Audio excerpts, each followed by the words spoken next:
Today we're going to talk about possibly the most wannabe shittiest version of the new Coachella ever in the world, the Fyre Festival. Working on a Wednesday, then up again the next day. So-and-so is popping, man, I skip him like he leg day. And I'm gonna give you some tips on how to not shit the bed like you would. You could probably bleep shit, but how to not oop the bed, or how to not completely create a catastrophe of a business. Subscribe, join the notifications. So if you don't know what the Fyre Festival is, it's basically an event that happened a year or two ago, which was this like super wannabe 2.0, more luxurious, just as douchey Coachella in the water. It's like a water-based Coachella. Billy McFarland partnered with Ja Rule to create this festival. It sounded cool in theory. They made a super sick video. They got Bella Hadid and Kendall Jenner, and they got all these like influencers to go out and promote it. And if you saw it, you were probably like, this is possibly the coolest thing in the world. Decently affordable to a little bit more luxurious depending on what package you picked and stuff like that. So in theory, this could have been really, really cool. But here's where it goes bad. And this is what you should never do to your business. There was no real thought and follow through on like how to operate, run, and manage this whole situation. They invited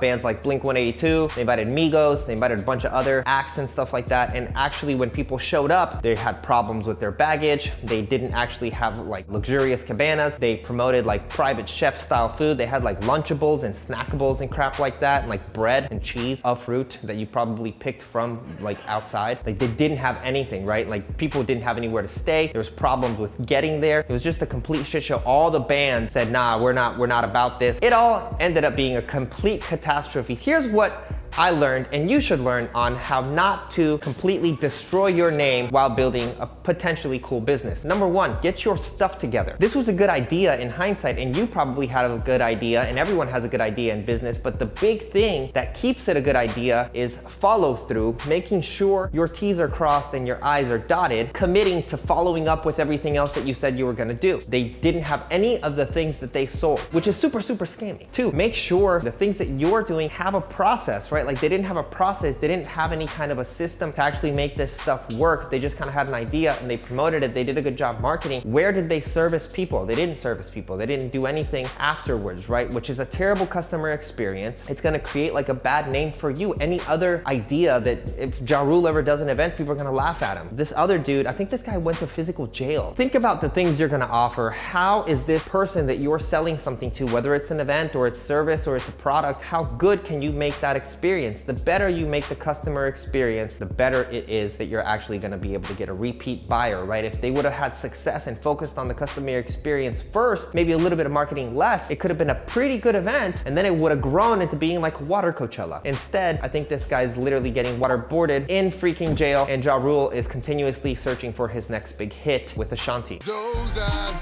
Moral of the story, guys, think through what you're gonna do. Don't throw an event, and always try to provide the best customer experience that you can, because that is what creates loyalty, good brand, and a good business. If you want to watch more videos like this, where I just talk about business and things like that, we always have videos coming out every single week. Let me know in the comments if you went to the Fyre Festival or if you wanted to go to the Fyre Festival. We can talk about it in the comments, and don't forget to subscribe.